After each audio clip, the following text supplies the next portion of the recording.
မင်္ဂလာနေ့တစ်ပါရှင်2014ခုနှစ်ဇန်နဝါရီလ2ရက်ကြာသပတေးနေ့ညပိုင်းလွတ်လပ်တဲ့အာရှအသံ RFA ရဲ့ရုပ်မြင်သံကြားအစီအစဉ်တွေကိုအမေရိကန်ပြည်ထောင်စုဝါရှင်တန် DC မြို့တော်ကနေစတင်ထုတ်လွှင့်နေပါပြီ။ကျွန်မကခင်ခင်ဤပါ RFA ရဲ့အစီအစဉ်တွေကိုမြန်မာစံတော်ချိန်ည8:00နာရီခွဲကနေ9:00နာရီထိတင်ဆက်သွားမှာပါ။ဒီကနေ့အတွက်ထူးခြားတဲ့သတင်းတွေကိုစပြီးတင်ပြပေးပါမယ်ရှင်။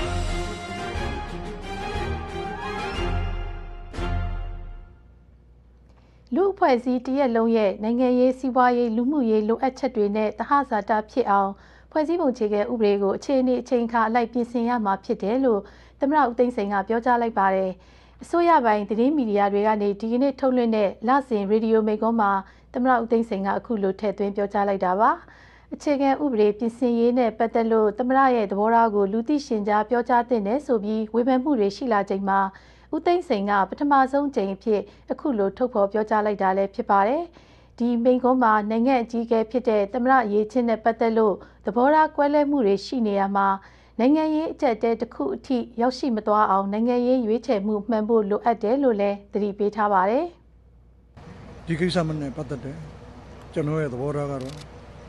့မြစ်သည့်မြန်မာနိုင်ငံသားတိုင်းရင်းသားတဦးကိုမှမြန်မာနိုင်ငံကိုနိုင်ငံရေးဥဆောင်နိုင်ခွင့်ကိုကန့်သတ်တားမြစ်ထားမျိုးမဖြစ်စေလိုတဲ့နိုင်ငံရေးစေတနာရှိသလိုတစ်ဖက်ကလည်းမိမိတို့အမျိုးသားအကျိုးစီးပွားနဲ့မိမိတို့နိုင်ငံရဲ့အချုပ်အခြာအာဏာတည်တံ့ခိုင်မြဲရေးကိုမထိပါစေမဲ့တင့်တယ်လျောက်ပတ်တဲ့အကာအကွယ်ပေးနိုင်တဲ့အခြေခံမူများရှိရန်လည်းလိုလားပါတယ်။လက်ရှိဖြစ်ပွားနေတဲ့နိုင်ငံရေးဥဆောင်မှုနဲ့ပတ်သက်တဲ့ဝိရောဓများကိုကင်တွယ်ဖြေရှင်းရမှာနိုင်ငံရေးအကျပ်တဲတစ်ခုစီကိုဥတီမသွားစေနိုင်ဖို့အတွက်နိုင်ငံရေးရွေးချယ်မှုမှန်ကန်စေဖို့ကျွန်တော်တို့အားလုံးမှာတာဝန်ရှိပါတယ်။ဖွဲ့စည်းပုံအခြေခံဥပဒေပြင်ဆင်ရေးနဲ့ပတ်သက်လို့ဒေါအောင်ဆန်းစုကြည်နဲ့မြို့သားဒီမိုကရေစီအဖွဲ့ချုပ်ကလူထုဆန္ဒသဘောထားရယူပွဲတွေကျင်းပပြီးပြင်ဆင်ရေးတောင်းဆိုနေတာကိုလည်းဦးသိန်းစိန်ကအမည်နဲ့တကွအတိမတ်ပြုထည့်သွင်းပြောကြားထားပါတယ်။2008ဖွဲ့စည်းပုံအခြေခံဥပဒေကိုပြင်ဆင်ရမှာအဓိကထားပြင်ရမယ့်အပိုင်း၃ပိုင်းကိုပြောကြားရမှာငြိမ်းချမ်းရေးနဲ့တိုင်းရင်းသားစည်းလုံးညီညွတ်ရေးအတွက်လိုအပ်သလိုပြင်ဆင်ပယ်ဖျက်ဖြစ်ဆွဲရမယ့်အပိုင်းဒီမိုကရေစီစံနှုန်းတွေတန်ဖိုးတွေနဲ့ကိုက်ညီအောင်ပြင်ဆင်ရမယ့်အပိုင်းနဲ့သမ္မတအရေးချင်းနဲ့ပတ်သက်လို့ပြင်ရမယ့်အပိုင်းတွေဖြစ်တယ်လို့ဦးသိန်းစိန်ကပြောပါတယ်။အခြေခံဥပဒေပြင်ဆင်နိုင်ရေး၄ဝင်ဆိုင်တွေ့ဆုံဆွေးနွေးရေးနဲ့ပတ်သက်လို့ဦးသိန်းစိန်ကအရေးအမြတ်ပြောကြားရမှာမတူညီတဲ့နိုင်ငံရေးအင်အားစုတွေရဲ့ကွဲပြားတဲ့လိုအပ်ချက်တွေသဘောထားယက်တီချက်တွေတိမ်မွေ့စွာချင့်ချိန်ဖြည့်ဆည်းဆောင်ရွက်နေရတဲ့အတွက်အားမလို့အားမရဖြစ်မှုတွေရှိလာတာကိုသဘာဝကျတယ်လို့နားလည်လက်ခံတဲ့အကြောင်းဒီအခြေအနေတွေအားလုံးကိုနိုင်ငံရေးရှိတရားအနေနဲ့အပြန်လှန်နားလည်မှုပေးဖို့တိုက်တွန်းကြောင်းပြောကြားထားပါတယ်ရှင်။66နှစ်မြောက်လွတ်လပ်ရေးနေ့ကိုဂုဏ်ပြုတဲ့အနေနဲ့အကျဉ်းထောင်အသီးသီးမှာပြည်ထန်ကြခံနေတဲ့အကျဉ်းသားတွေကိုပြည်ထန်တွေလျှော့ပေါ့ပေးမဲ့အကြောင်းသမ္မတဦးသိန်းစိန်ကဒီကနေ့ညနေ6:00နာရီမှာအမိန့်ထုတ်ပြန်လိုက်ပါတယ်။တေတံချမှတ်ခံရသူတွေကိုနှစ်အကန့်အသတ်မရှိထောင်ဒဏ်တစ်သက်ပြောင်းလဲကြခံဖို့နှစ်အကန့်အသတ်မရှိထောင်ဒဏ်တစ်သက်နဲ့ထောင်ဒဏ်အနှစ်40အထက်ကြခံနေရတဲ့သူတွေကိုထောင်ဒဏ်အနှစ်40အဖြစ်ပြောင်းလဲဖို့ထောင်ဒဏ်အနှစ်40နဲ့အောက်ကြခံနေရတဲ့သူတွေကိုထောင်ဒဏ်ရဲ့4ပုံ1ပုံလျှော့ပေါ့ပေးဖို့ဒီအမိန့်မှာဖော်ပြထားပါတယ်။ဒီအမိန့်မှာဇန်နဝါရီလ3ရက်နေ့မတိုင်ခင်ကျူးလွန်ခဲ့တဲ့ပြစ်မှုတွေအားလုံးအကျုံးဝင်ပြီးတေတံကနေလျှော့ပေါ့ပေးထားပြီးသူတွေတော့မပါဝင်ဘူးလို့သိရပါတယ်။ဒီဇင်ဘာ30ရက်နေ့ကထုတ်ပြန်တဲ့ပြည်ထန်လူငင်းခွင့်အရလက်ကျန်နိုင်ငံရေးအကျဉ်းသားအတော်များများပြန်ပြီးလွတ်မြောက်လာကြပြီမဲ့လေယာမြေသိမ်းဆည်းခံရတဲ့ကိစ္စနဲ့ပတ်သက်ပြီးဆန္ဒပြတဲ့အတွက်ဖမ်းဆီးခံခဲ့ရသူတွေထောင်ထဲမှာကျန်နေသေးတယ်လို့ AHRC အာရှလူ့ခွင့်ရေးကော်မရှင်ကပြောပါတယ်။မနေ့ကနှစ်ဆန်းတရက်နေ့ကတော့အရင်ဆိုရလက်ထက်ကပြည်ထန်ကြခံခဲ့ရတဲ့ထောင်လန်းရေးတပ်မှုဗိုလ်မှူးကြီးတင်ဦးဗိုလ်မှူးကြီးမိုးသူဗိုလ်မှူးကြီးမောင်တန်းဗိုလ်မှူးထိန်ဝင်းတို့ကိုပြန်လွှတ်ပေးလိုက်တယ်လို့ပြည်တွင်းသတင်းမီဒီယာတွေမှာဖော်ပြထားပါတယ်ရှင်။အမျိုးသားဒီမိုကရေစီအဖွဲ့ချုပ်ဥက္ကဋ္ဌဒေါအောင်ဆန်းစုကြည်ဟာလွှတ်တော်ကိုယ်စားလှယ်တွေနဲ့အတူကုလသမဂ္ဂဖွံ့ဖြိုးရေးအစီအစဉ် UNDP ရုံးတာဝန်ရှိသူတွေနဲ့ရန်ကုန်မြို့လွှတ်တော်ရုံးခွဲမှာဒီကနေ့တွေ့ဆုံဆွေးနွေးခဲ့ပါတယ်။တရားဥပဒေစိုးမိုးရေးနဲ့ပတ်သက်ပြီးမြန်မာနိုင်ငံတဝန်းမှာပညာပေးရုံးခွဲတွေဖွင့်လှစ်နိုင်မှုအတွက် UNDP ကိုယ်စားလှယ်တွေနဲ့ဆွေးနွေးခဲ့ကြတယ်လို့သိရပါတယ်။ဆွေးနွေးပွဲအပြီးသတင်းတောက်တွေနဲ့တွေ့ဆုံရမှာဒေါအောင်ဆန်းစုကြည်က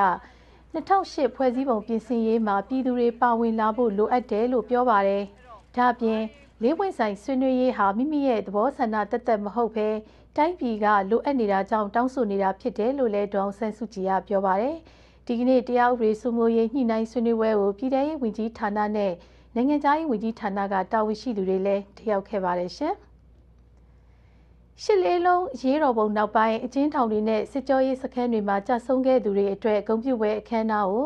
ရန်ကုန်မြို့တော်ဝင်နှင်းစီခမ်းမမှာဒီကနေ့ကကျင်းပခဲ့ပါတယ်။ RFA သတင်းတောက်ကိုမျိုးစောကိုကတင်ပြထားပါတယ်ရှင်။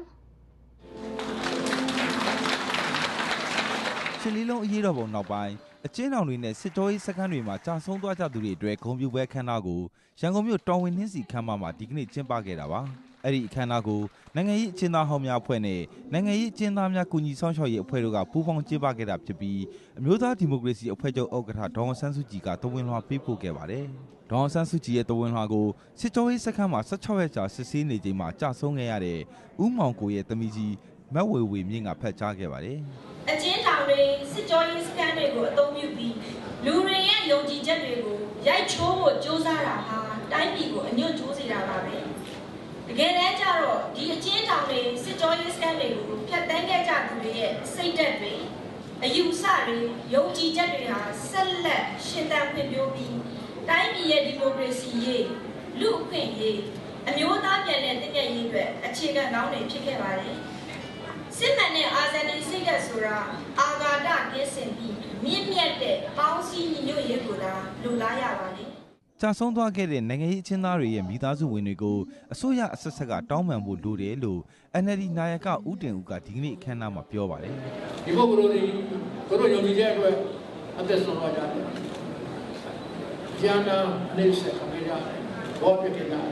ဒီလိုဘောပြစ်တဲ့လူတွေဘောပြစ်ဒါတွေကိုပြန်လည်ပူဇော်ရတာတော့လူသားရဲ့ပိုင်ခွင့်လူကုန်ရဲ့ပိုင်ခွင့်ဒါကိုတော့တောင်းရှိတဲ့ပုဂ္ဂိုလ်တွေနဲ့ထိုက်တဲ့အားလို့တော့ဒါကိုပြောခဲ့တဲ့အတိုင်းမှာဘလူကမှအပြည့်ကြီးကိုတိုင်းပြည်တွေကိုယ်တိုင်နာချင်းတက်ပြီးတော့ဖြစ်နေတဲ့ကိစ္စတောင်းအမိုင်းမှာကောင်းကောင်းဆောဆောဆူဆူဒီလိုလည်းပြောအကြောင်းပြုပြီးတော့ဆောင်းပါတဲ့ဘုရားကိုတိုက်တွန်းပါတယ်ဒါအပြင်နိုင်ငံရေးသမားတွေကိုဖမ်းဆီးနှိပ်စက်ထောင်ချခဲ့သူတွေဟာလက်ရှိအစိုးရအဖွဲ့မှာအာဏာမရှိတော့ပေမဲ့တာဝန်ရှိနေသေးတယ်လို့88မျိုးဆက်အကြောင်းသားကောင်းဆောင်ကိုမင်းကိုနိုင်ကသူ့ရဲ့အမှတ်တရစကားမှာထည့်သွင်းပြောခဲ့ပါတယ်။အချိန်ကကိုယ်တိုင်အမိန့်ပေးစီခိုင်းခဲ့ပါလေနဲ့တန်လျာရဲ့သဘောစဝိုင်းရဲ့သဘောနှလုံးမသွင်းမိပဲနဲ့အမြဲတမ်းအထိဆုံးမှတည်နေတယ်လို့ထင်ပြီးတော့ထင်ရဆိုင်ခဲ့တယ်ဒီကနေ့ကိုလုတ်ခဲ့တဲ့အလုပ်တွေအတွက်မိကုန်းတွေကိုဖြေရတဲ့အခါကျတော့တော်ရှောင်ပွဲတော်ပြရဆိုလိုတာကလက်ရှိအာဏာရှိမရှိတာဝန်ရှိတာရှိတာကျွန်တော်အစိုးရတစ်ခုတည်းကိုကြည့်လို့မရဘူးဆိုတာကျွန်တော်ပြောတယ်။တစ်ချိန်တုန်းကပါခဲ့မယ်အခုသူအိမ်လိမ့်စာကြီးဖြစ်ခြင်းဖြစ်မယ်အာဏာမရှိတော့ဘူးဒါပေမဲ့တာဝန်တော့ရှိတယ်သူကတာဝန်ခံမှုတော့ရှိရတယ်ဒီကနေ့အခမ်းအနားမှာကြာဆုံးနိုင်ငံရေးအကျဉ်းသားတွေရဲ့မိသားစုဝင်တွေကိုရှမ်းအမျိုးသားများဒီမိုကရေစီအဖွဲ့ချုပ်ပါတီဥက္ကဋ္ဌဦးခွန်ထုံးပါဝင်ထွတ်တော်ကိုယ်စားလှယ်တွေကဂုဏ်ပြုအမှတ်တရလက်မှတ်ပေးအပ်ခဲ့ပါတယ်မြန်မာနိုင်ငံမှာရှစ်လေးလုံးရေးတော်ပုံကာလနောက်ပိုင်းနိုင်ငံရေးအကျဉ်းသားတွေကိုအာဏာပိုင်တွေကအကျဉ်းထောင်တွေနဲ့စစ်ကြောရေးစခန်းတွေမှာဖမ်းဆီးနှိပ်စက်ထောင်ချခဲ့တာတွေကြောင့်ကြာဆုံးသွားတဲ့လူ185ယောက်ရှိတယ်လို့ဒီကနေ့အခမ်းအနားမှာထုတ်ပြန်ခဲ့ပါတယ်ခင်ဗျာRFA သတင်းတောက်ကိုမျိုးစောကိုတင်ပြသွားတာပါရှင်။မန္တလေးတိုင်းတဒဦးမြို့နယ်ခေါင်းကွဲကျေးရွာမှာရွာသားတွေရွေးချယ်တဲ့ကျေးရွာအုပ်ချုပ်ရေးမှုကိုမြို့နယ်အာဏာပိုင်တွေကလက်မခံတဲ့အတွက်မကျေမနပ်ဖြစ်ပြီးရွာလေဓမ္မယုံမှာကန့်ကွက်ဆန္ဒပြနေကြပါတယ်။ရွာသားတွေကဥကျော်တန်းခိုင်ဆိုသူကိုအုပ်ချုပ်ရေးမှုအဖြစ်မဲပေးရွေးချယ်ခဲ့ပြီးမဲ့မြို့နယ်အာဏာပိုင်တွေကညှင်းပယ်ခဲ့ပါတယ်။ဒါအပြင်ဆန္ဒပြတဲ့သူတွေကသူတို့အနေနဲ့မြို့နယ်အာဏာပိုင်တွေကဓာတ်ရိုက်ခန့်အပ်မဲ့အုပ်ချုပ်ရေးမှုကိုလည်းလက်မခံနိုင်ဘူးလို့ဆိုပါတယ်။သူတို့ဘာသူတို့စီစဉ်ပြီးတော့သူတို့အဖွဲ့နဲ့သူတို့လာပြီးတော့ဒီရွာကိုသူတို့ကအုပ်ချုပ်ရေးမှုခန့်မဲ့ပုံစံမျိုးဒါပေမဲ့ကျမတို့ကျေးရွာတရွာလုံးကကျမတို့တင်မြောက်ထားတဲ့လူကြီးကိုပဲကျမတို့ကခန့်အပ်မယ်။အဲ့လူကြီးကိုပဲကျမတို့ကလိုလားတယ်။ကျန်တဲ့လူကျမတို့ဘလို့လူမှစားထုတ်ပြီးသူတို့ခန့်အပ်တာကိုကျမတို့တရွာလုံးနဲ့မခံနိုင်ဘူး။အုပ်ချုပ်ရေးမှုမရှိတာ9လလောက်ကြာနေပြီဖြစ်ပြီးအဲ့ဒီကာလတွေအတွင်းအုပ်ချုပ်ရေးမှုရွေးချယ်ပွဲတွေမှာကိုကျော်တန်းခိုင်တာအကြိမ်ကြိမ်အနိုင်ရခဲ့ပေမဲ့မြို့နယ်အုပ်ချုပ်ရေးမှုရုံးကအတိမတ်ပြုတာဝန်ပေးတာမရှိခဲ့ဘူးလို့သိရပါတယ်။2008ဖွဲ့စည်းပုံခြေခံဥပဒေပါပြဋ္ဌာန်းချက်အရပြီးခဲ့တဲ့2013ခုနှစ်ကစလို့တနိုင်ငံလုံးတိုင်းတာနဲ့ရက်ကျေးအုပ်ချုပ်ရေးမှုတွေကိုဒေသခံတွေရဲ့ဆန္ဒမဲနဲ့ရွေးချယ်ပွဲတွေပြုလုပ်ခဲ့ပါတယ်ရှင်။ နေပြည်တော်ပုပ္ပသီရိမြို့နယ်မှာရဲတပ်ဖွဲ့နဲ့ပြည်ပခဖြစ်ပြီးဖမ်းဆီးထိန်းသိမ်းခံထားရတဲ့ဝဲကြီးကျေးရွာက NLD ပါတီဝင်ကိုစောလက်အပါအဝင်22ဦးသမ္မတရဲ့လူငင်းချမ်းသာခွင့်မှာပါဝင်ခွင့်ရလိုကြောင်းမိသားစုဝင်တွေကဒီကနေ့နေပြည်တော်ဥပ္ပါဒတန်တိဇေဒီတော်ဖျားကြီးမှာဝတ်ပြုဆုတောင်းခဲ့ကြပါတယ်။နိုင်ငံရေးကျင်းသားတွေကိုသမ္မတဦးသိန်းစိန်အမိန့်နဲ့ဒီဇင်ဘာ30ရက်နေ့ကပြည်တံလူငင်းချမ်းသာခွင့်ပြုလိုက်တဲ့ဆိုတဲ့အတွက်သူတို့ကိုလည်းပြန်လွှတ်ပေးဖို့အခုလိုဆုတောင်းတာလို့ဖန်စီထိမ့်သိမ်းခံထားရတဲ့ဝဲကြီးကျေးရွာကကိုကျော်နိုင်ရဲ့ဇနီးဖြစ်သူမဝင်းမာက RFA ကိုပြောပါတယ်။2013ခုနှစ်စက်တင်ဘာလ12ရက်နေ့ကနေပြည်တော်ပုပ္ပသီရိမြို့နယ်ဝဲကြီးကျေးရွာမှာပြန်ကြားရေးဝန်ကြီးဌာနကတင်ယူထားတဲ့လယ်မြေတွေထဲမှာထွန်းတုံးတိုက်ပွဲဆင်နွှဲခဲ့မှုနဲ့လယ်ထဲကတစ်ပင်တွေကိုခုတ်တဲ့အမှုနဲ့ဝဲကြီးကျေးရွာကကိုစောလက်အပါအဝင်10ဦးကိုဖမ်းဆီးပြီးထောင်ဒဏ်အပြစ်ပေးခဲ့တာဖြစ်ပါတယ်။အစိုးရပိုင်းမြမစိတ်ကန်းနဲ့ပုဂ္ဂလိကပိုင်းစိတ်ကန်းတွေကနေထုတ်ယူတဲ့ကားတွေမှာပျက်စီးပျောက်ရှတာတွေမရှိအောင်ပို့ဆောင်ရေးဝန်ကြီးဌာနကတာဝန်ယူဆောင်ရွက်သွားမယ်လို့ပို့ဆောင်ရေးဝန်ကြီးဦးညံထွန်းအောင်ကပြောလိုက်ပါတယ်။ပုဂ္ဂလိကမော်တော်ကားရောင်းပြကန်တာဝန်ရှိသူတွေနဲ့ဝန်ကြီးဌာနတာဝန်ရှိသူတွေရန်ကုန်မြို့စိတ်ကန်းအာဏာပိုင်ရုံးမှာဒီကနေ့အစည်းအဝေးပြုလုပ်ခဲ့တာပါ။စိတ်ကန်းတာဝန်ရှိသူတွေအနေနဲ့သင်္ဘောပေါ်ကနေစိတ်ကန်းပေါ်ကိုရောက်လာတဲ့ကားတွေကိုစစ်ဆေးပြီးမှလက်ခံမှာဖြစ်တယ်လို့သင်္ဘောပေါ်ကဖြစ်လာတဲ့ပျက်စီးမှုတွေဆိုရင်စိတ်ကန်းနဲ့မသက်ဆိုင်ကြောင်းလည်းပြောပါတယ်။ဒါအပြင်စိတ်ကန်းရောက်မော်တော်ကားတွေကိုထုတ်ယူရမှာအလွယ်ဆုံးနဲ့အမြန်ဆုံးဖြစ်အောင်ဆောင်ရွက်ပေးသွားမယ်လို့လည်းပြောပါတယ်။ဒီညအတွက်သတင်းကဏ္ဍကိုဒီညနဲ့ရန်နာခွင့်ပြုပါ။ RFA ကိုကြည့်ရှုအားပေးကြတဲ့အတွက်ကျေးဇူးတင်ပါတယ်ရှင်။မကြာခင်မိနစ်ပိုင်းအတွင်းမှာပဲသတင်းဆောင်မတွေကိုဆက်လက်ပြီးတင်ဆက်မှာပါ။ကျမတို့ RFA ရုပ်မြင်သံကြားအစီအစဉ်တွေကိုမြန်မာစံတော်ချိန်ည8:00နာရီခွဲကနေ9:00နာရီအထိညစဉ်ညတိုင်းထုတ်လွှင့်ပေးနေပါတယ်။ဝေဖန်ကြံပေးချက်တွေကိုလည်းဖိတ်ခေါ်ပါတယ်ရှင်။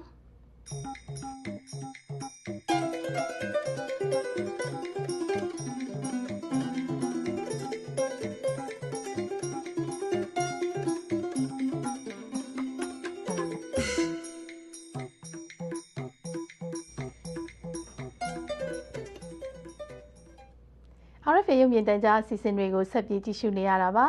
အခုသတင်းဆောင်မတွေသတင်းပေးပို့ချက်တွေကိုဆက်လက်ပြီးထုတ်လွှင့်ပေးမှာပါမနေ့ကကြာရောက်တဲ့86နှစ်မြောက်ကရင်နှစ်သစ်ကူးနေ့ထိမ်းမှတ်အခမ်းအနားကိုကရင်လက်နက်ကင်ဖွဲ့တွေပူးတွဲပြီးမြဝတီမြို့နယ်ရွှေကုတ်ကုံမြိုင်ကျေးရွာမှာကျင်းပခဲ့ပါတယ် RFA ဝိုင်းတော်သားကိုကျော်မင်းထွန်းကစူးစီးတင်ပြထားပါတယ်ရှင်ကရင်ပြည်နယ်မြဝတီခရိုင်မှာဇန်နဝါရီလ 1 ရက်နေ့ကကျင်းပခဲ့တဲ့ကရင်နှစ်သစ်ကူးပွဲတော်အခမ်းအနားကိုကရင်မျိုးသားအစည်းအရုံး KNU ကရင်နယ်ခြားဆောင်တပ်ဖွဲ့ BGF ငြိမ်းချမ်းရေးကောင်စီ KNU KNLA စတဲ့ကရင်လက်နက်ကင်တပ်ဖွဲ့အဖွဲ့အစည်းတွေစုပေါင်းပြီးကျင်းပတာဖြစ်ပါတယ်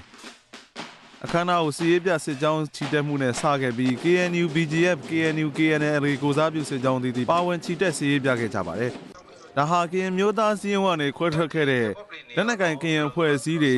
ပထမဦးဆုံးချိန်နှစ်သစ်ကူးပွဲကိုကျင်းပတာလည်းဖြစ်ပါတယ်။ဒီခမ်းနားကိုကရင်ပြည်နယ်နယ်ကြားဆောင်အမှတ်3တပ်နယ်မှူးဗိုလ်မှူးချုပ်စောချစ်သူအခြေစိုက်တဲ့ရွှေကုတ်ကူမြိုင်မှာကျင်းပတာဖြစ်ပါတယ်။ဒီခမ်းနားကိုပြည်ထောင်စုငြိမ်းချမ်းရေးဖော်ဆောင်ရေးလုပ်ငန်းကော်မတီဒုဥက္ကဋ္ဌဝန်ကြီးဦးအောင်မင်းခေါင်းဆောင်တဲ့အဖွဲ့ဝင်တွေနဲ့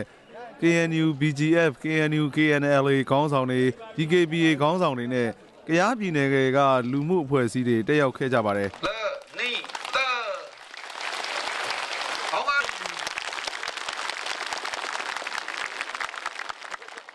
ဒီခမ်းနားမှာပြည်ထောင်စုငြိမ်းချမ်းရေးဖော်ဆောင်ရေးလုပ်ငန်းကော်မတီဒုဥက္ကဋ္ဌဝန်ကြီးဦးအောင်မင်းလည်းတက်ရောက်မိန့်ခွန်းပြောခဲ့ပါတယ်။ကရင်တိုင်းရင်းသားတွေ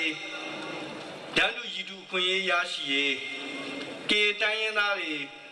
ကိုယ်ပိုင်အုပ်ချုပ်ခွင့်ပြဋ္ဌာန်းခွင့်ရရှိရေးကိစ္စတွေဖြစ်ပါတယ်။ဒီကိစ္စတွေကိုပြန်ပြီးချိုးလိုက်မယ်ဆိုရင်လည်းဒါဖက်ဒရယ်ပြည်ထောင်စုကြီးတည်ဆောက်ကြမယ်ဆိုတာကိုဒါပေါ်ကျွန်းနေခြင်းပဲဖြစ်ပါတယ်။အဲ့တော့ကျွန်တော်တို့နိုင်ငံတော်အစိုးရကနေသမ္မတကြီးဦးသိန်းစိန်ဦးဆောင်ပြီးတော့ဖက်ဒရယ်စနစ်ကိုအခြေခံတဲ့ပြည်အောင်စုမြန်မာနိုင်ငံတော်ကြီးတည်ဆောက်ဖို့အတွက်အခုစီစဉ်လျက်ရှိပါတယ်စ조사ဆောင်ရွက်လျက်ရှိပါတယ်ဒီလိုတည်ဆောက်တဲ့အခါမှာနိုင်ငံတော်အစိုးရတစ်ဖွဲ့တည်းနဲ့လုပ်လို့မရပါဘူးကရင်တိုင်းရင်းသားတွေအားလုံးပါဝင်ပြီးလုပ်လို့လည်းမရသေးပါဘူးကချင်တိုင်းရင်းသားတွေပါဖို့လည်းလိုပါတယ်ရှမ်းတိုင်းရင်းသားတွေလည်းပါဖို့လိုပါတယ်မြန်မာနိုင်ငံမှာရှိတဲ့လူတိုင်းအားလုံးပါဝင်မှသာအောင်မြင်မှာဖြစ်ပါတယ်ဒီနေ့မှာနှစ်သစ်ကူးပွဲတော်ကိုကရင်လက်နက်ကင်တပ်ဖွဲ့တွေပူးပေါင်းကျင်းပနိုင်တာဟာငြိမ်းချမ်းရေးလုပ်ငန်းစဉ်တွေရဲ့ရလဒ်ကောင်းဖြစ်သလို ကရင်မျိုးသားတွေညီညွတ်ဖို့လိုအပ်တယ်လို့ကရင်နှစ်သစ်ကူးပွဲတော်ကျင်းပရေးကော်မတီဝင် KNU ဖအံခရိုင်ဥက္ကဋ္ဌဖဒိုစောအောင်မော်အေးကပြောပါတယ်အထူးသဖြင့်ကျွန်တော်တို့ကွဲနေတဲ့အစိတ်မှာဖြစ်နေတဲ့အထူးရဲ့လက်နက်ကင်တပ်ဖွဲ့တွေအဖွဲ့အစည်းတွေအခုဒီနေ့ပြန်လာဖွဲ့စည်းလိုက်ပြန်တော့စုယုံတယ်ဒီနေ့ဆောက်တော့ရှေ့ဆက်တော့ကျွန်တော်ကမျိုးသားအလုံးဟာပြန်တော့တဖြည်းဖြည်းနဲ့စုစည်းနိုင်မယ်လို့ဒါကျွန်တော်ယုံကြည်ပါတယ်ဒီနေ့ကရင်နှစ်သစ်ကူးပွဲတော်ကိုခင်ပြည်နယ်မြို့နယ်9ခုကပြည်သူလူထုအင်အားထောင်ပေါင်းများစွာတက်ရောက်ခဲ့တယ်လို့ကရင်နှစ်သစ်ကူးပွဲတော်ကျင်းပရေးကော်မတီကသတင်းထုတ်ပြန်ခဲ့ပါတယ်ခင်ဗျာRFA ဝိုင်းတော်သားကိုကျော်မင်းထွန်းတင်ပြသွားတာပါရှင်အခုတခါ RFA ရေဒီယိုကနေနှစ်ပတ်တစ်ချိန်ထုတ်လွှင့်နေတဲ့ဒီမိုကရေစီခရီးကျမ်းတဲ့ဒေါအောင်ဆန်းစုကြည်အစီအစဉ်တွေကဒေါအောင်ဆန်းစုကြည်ရဲ့ဖြေကြားချက်တချို့ကိုထုတ်လွှင့်ပေးမှာပါ RFA ဝိုင်းတော်သားဦးခင်မောင်စိုးကအစီအစဉ်တင်ဆက်ထားပါတယ်ရှင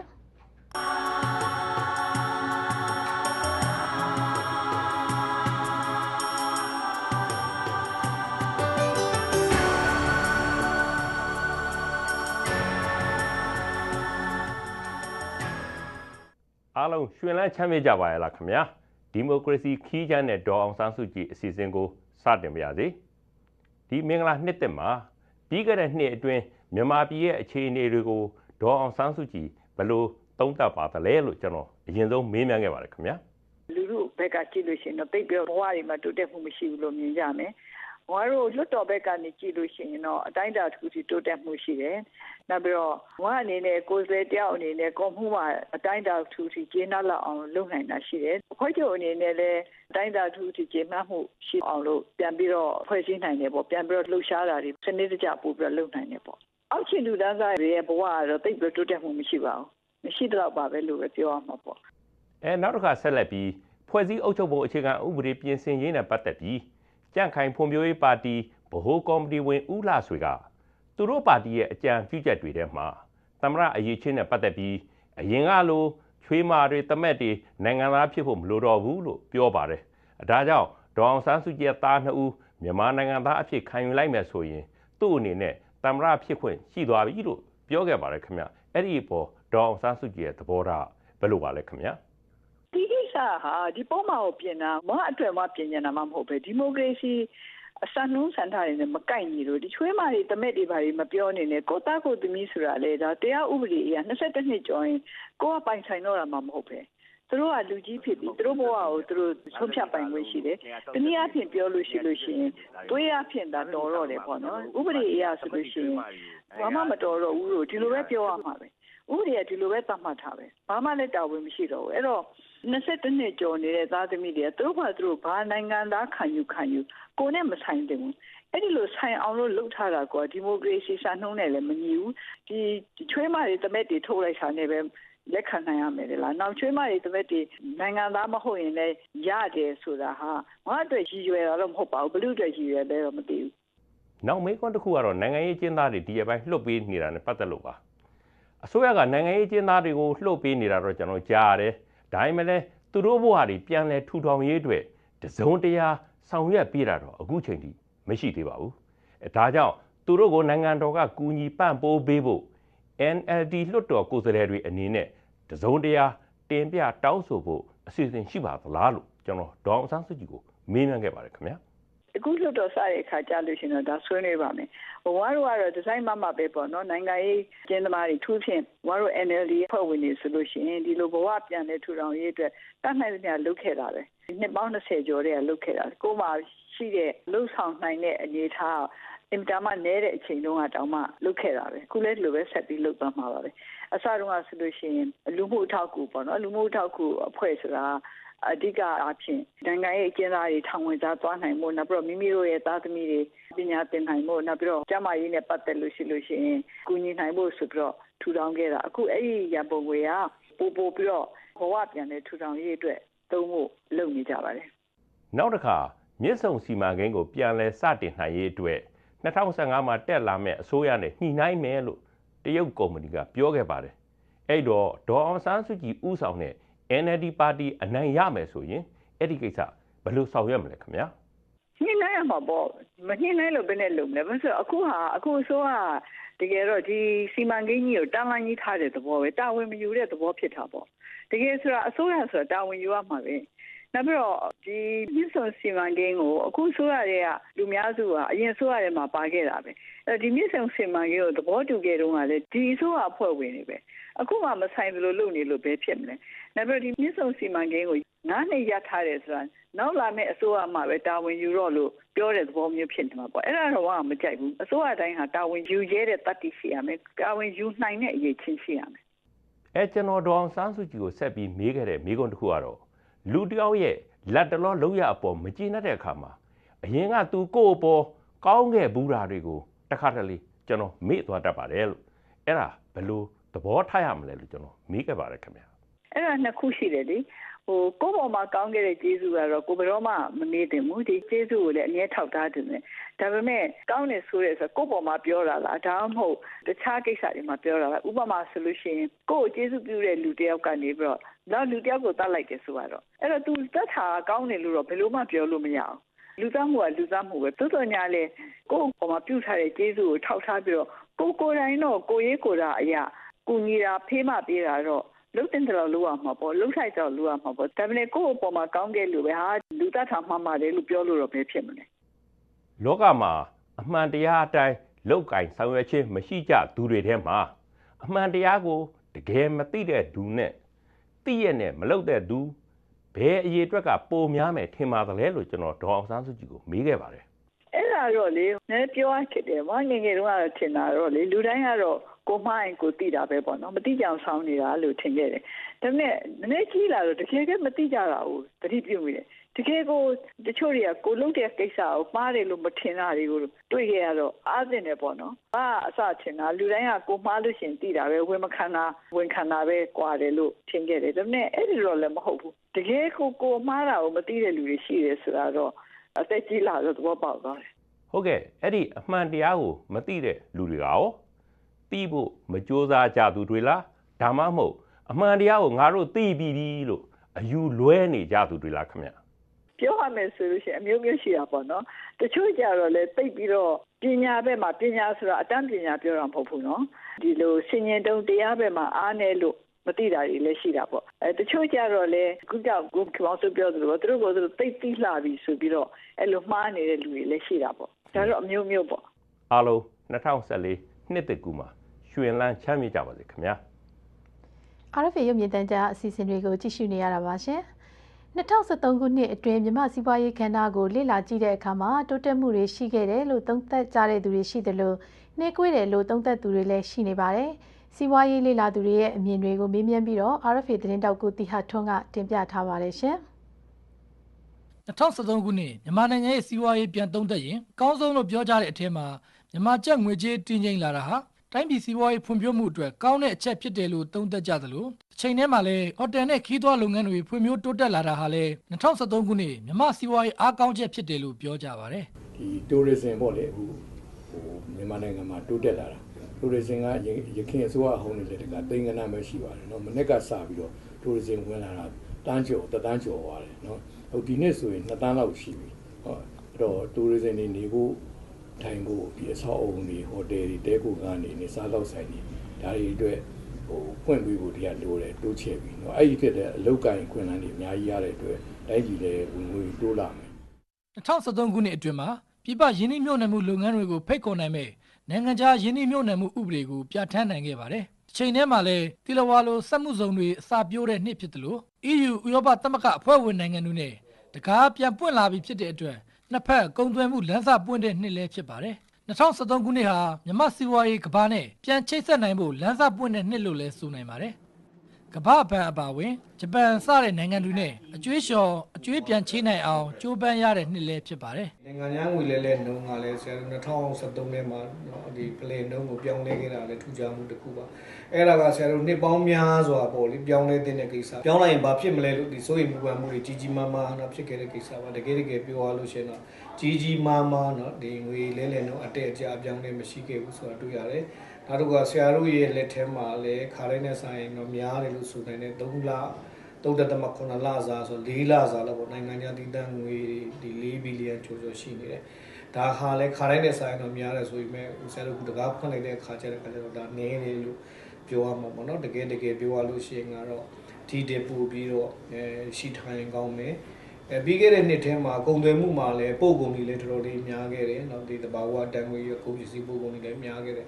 သွင်းကုန်တွေလည်းတော်တော်များခဲ့တယ်2013ခုနှစ်ဟာအလို့လက်မဲ့ဥယျာဉ်များပြားလာတာတွေ့ရသလိုနိုင်ငံခြားထွက်ခွာအလို့ရှာကြသူလူငယ်တွေကိုတားဆီးနိုင်မဲ့လုပ်ငန်းတွေရှိမလာသေးတာကိုလည်းစိုးရိမ်စရာဖြစ်တယ်လို့သုံးသပ်မှုတွေလည်းရှိနေပါတယ်အသေးစားအလတ်စားလုပ်ငန်းများကတော့ဒီ2013ဟာ2012နဲ့စာရင်ပို့ပြီးတော့เนาะကျက်တယ်လို့ဆရာတွေ့ကြည့်ရဲ့။ဘာဖြစ်လို့လဲဆိုပို့ပြီးတော့ပွင့်လင်းလွတ်လပ်လာတဲ့ခါမှာတို့ကပြိုင်ဆိုင်မှုတွေပို့ပြီးတော့ခံရတယ်။ကလေးကစားစရာအယုတ်တရားအစားပေါ့အပြင်ဝင်လာတာအဲ့ဒါတွေကပို့ပြီးတော့ဆိုးစရာရှိရဲ့။နောက်တို့အနေနဲ့လည်းပြောစရာတွေကအများကြီးပေါ့နော်အရင်ဒီမရဘူးဒီပညာမရဘူးเนาะဈေးကွက်ပျောက်သွားတယ်ပေါ့နော်ဒါမျိုးတွေ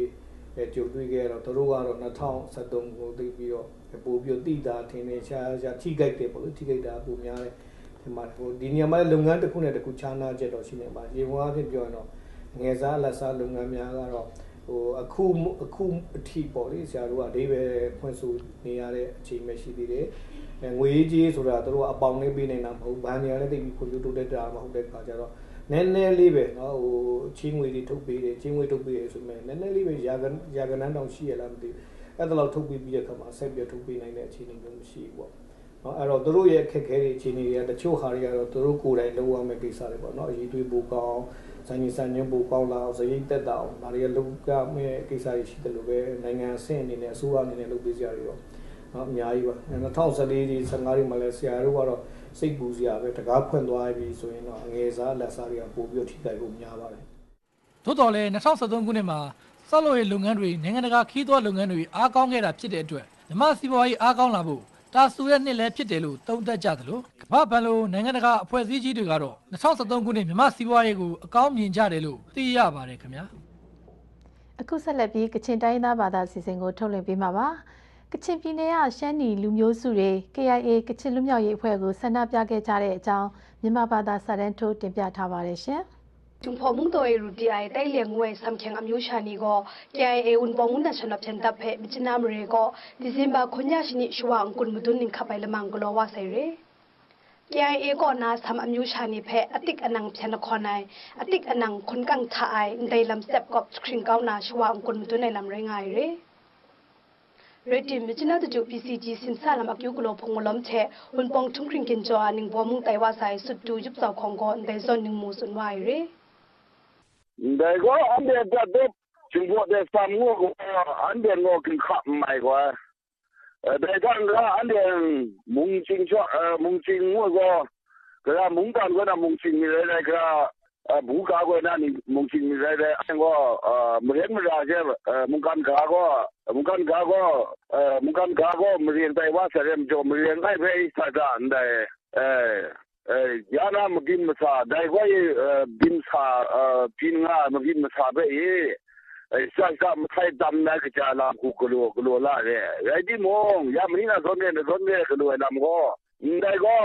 มวยมุงยินอยู่ไอ้เรียบโจก็ยามนี้มันน่าจะพินัยได้ก็พอพูดนะย่องไปซ้ำนี่ย่องไปอุ่นนะก็ไม่ส่วนไหนย่องนี่คุ้มนะซ้ำนี่อุ่นนะได้กูซ้ำนี่อุ่นนะอันนี้ซ้ำนี่กูกลัวว่านั่นดิเชื่อเรื่องนั้นเรื่องนั้นไงก็แต่คนนั้นนี่นึกมูแต่คนนั้นนี่สุดไม่อยู่ในวันเสาร์ที่1สิงหาคมลำตัวท่า KIO กินจอกทำอมิวชานียามดูบุงกีจงก็กับยายลำนี้ไอกาพาจีจงก็กับยายลำนี้ข่าววันจับชิโจยายลำนี้เททุ่งคริงคูนาสิงดุไม่ลำนี้เพงกุนตัดกลัวว่าเสรีဒီညအတွက် RFA ရုပ်မြင်သံကြားအစီအစဉ်တွေလည်းဒီမှာပြီးဆုံးပါပြီ။ကြည့်ရှုကြတဲ့ပရိသတ်အားလုံးကိုအထူးကျေးဇူးတင်ပါတယ်။မင်္ဂလာပေါင်းနဲ့ပြည့်စုံတဲ့ညချမ်းဖြစ်ကြပါစေရှင်။